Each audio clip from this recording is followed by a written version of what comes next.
Hello students, आज की class में हम बात करेंगे मॉयलर डायग्राम के बारे में। मॉयलर डायग्राम बेसिकली एंथैल्पी और एंट्रोपी डायग्राम होता है। एंथैल्पी और एंट्रोपी के बीच में बना डायग्राम क्या कहलाता है? मॉयलर डायग्राम। ओके, ये इस एक्सेस पर क्या होती है? Entropy. Mollier diagram basically steam table के साथ अवेलेबल होता है। एंड मॉयलर डायग्राम जो होता है वो क्रिटिकल पॉइंट से पास होकर क्या किया जाता है? कंस्ट्रक्ट किया जाता है। जो उसका एच कोऑर्डिनेट होता है वो कहाँ से पास होता है? क्रिटिकल पॉइंट से पास होता है। Okay, Mollier diagram, this type of point Mollier diagram basically doesn't provide the properties, liquid properties. ये वाला जो मॉयलर डायग्राम होता है ये लिक्विड प्रॉपर्टीज प्रोवाइड नहीं करता। इसलिए ये मॉयलर डायग्राम जनरली कंडेंसेशन प्रोसेस के लिए फॉलो नहीं होता। ओके, कंडेंसेशन प्रोसेस के लिए फॉलो क्यों नहीं होता देखते हैं हम। देखिए, मॉयलर डायग्राम जो आपने बनाया है इसमें आपने लिक्विड कोऑर्डिनेट को क्या कर दिया है? मिस कर दिया है। ये डायग्राम आपका होता है सैचुरेशन कर्व। ये सैचुरेटेड लिक्विड कर्व होता है और ये सैचुरेटेड वेपर कर्व होता है।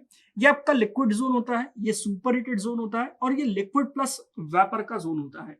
ओके, इस डायग्राम को आप देखिए कि इस डायग्राम में आपने आधा पोर्शन क्या कर दिया है? मिस कर दिया है। आधा पोर्शन आपका मिस हो गया।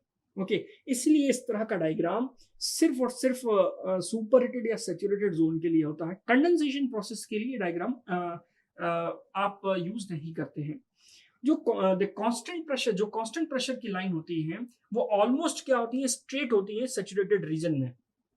ओके, एंड जो सुपर हीटेड रीजन में जो कांस्टेंट प्रेशर की लाइन जाती है वो हल्की सी क्या हो जाती है? ऊपर की तरफ क्या हो जाती है? टिल्ट हो जाती है। स्लोप क्या हो जाता है? पॉजिटिव हो जाता है। Okay, and the super heated temperature line are projecting from the saturated vapour curve and these are almost horizontal under the low pressure side.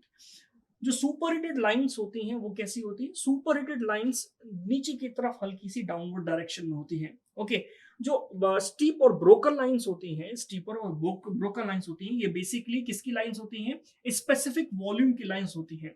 तो स्पेसिफिक, ये जो डैश डैश लाइन मैंने बनाई है ये किसकी लाइन है? ये स्पेसिफिक वॉल्यूम की लाइन है। किसकी? स्पेसिफिक वॉल्यूम की लाइन होती है। क्लियर? और ये जो है ये ड्राइनेस फ्रैक्शन है, इसके बारे में तो आपको मैंने बता ही दिया है। ये ड्राइनेस फ्रैक्शन की लाइन होती है, कांस्टेंट ड्राइनेस फ्रैक्शन की लाइन है। ये आपका सैचुरेटेड वेपर कर्व होता है। यहाँ पर ड्राइनेस फ्रैक्शन की वैल्यू कितनी है? 1। जैसे जैसे आप पीछे की तरफ जाएंगे ड्राइनेस फ्रैक्शन की वैल्यू क्या होती जाएगी? कम होती जाएगी। क्लियर है? अब हम बात करते हैं कि एचएस डायग्राम, मॉयलर डायग्राम का कांस्टेंट क्या होता है। ये कई बार एग्जाम में पूछा गया है। मॉयलर डायग्राम में स्लोप क्या होता है? स्लोप की वैल्यू हम कैसे कैलकुलेट करते हैं? अगर ये कांस्टेंट प्रेशर लाइन है तो ये कांस्टेंट प्रेशर लाइन का स्लोप क्या होगा वो हम कैलकुलेट करते हैं। देखिए, enthalpy basically H is equal to क्या होता है? U plus PV. U plus PV, ये एंथैल्पी का फॉर्मूला होता है। एंथैल्पी बेसिकली क्या होता है? Internal energy plus pressure multiplied by volume.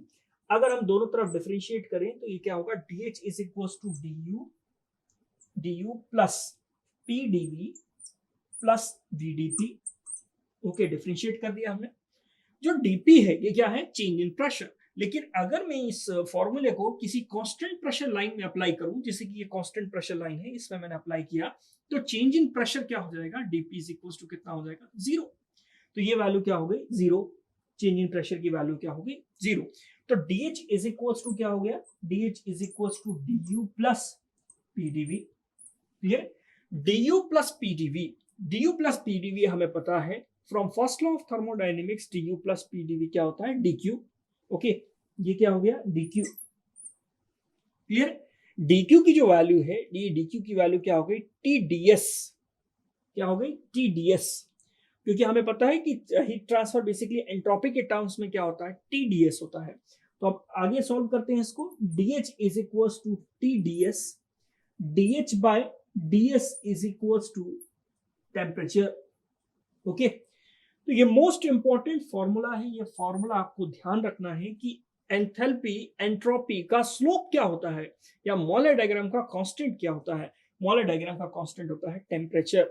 Okay, तो आज की क्लास में हमने देखा कि मॉयलर डायग्राम क्या होता है। ये मॉयलर डायग्राम जनरली कहाँ यूज किया जाता है? अगर किसी प्रोसेस में आपको स्पेसिफिक वॉल्यूम, प्रेशर, टेम्परेचर और एंथैल्पी एंट्रोपी कैलकुलेट करना है तो आप इस डायग्राम से इजीली कैलकुलेट कर सकते हैं।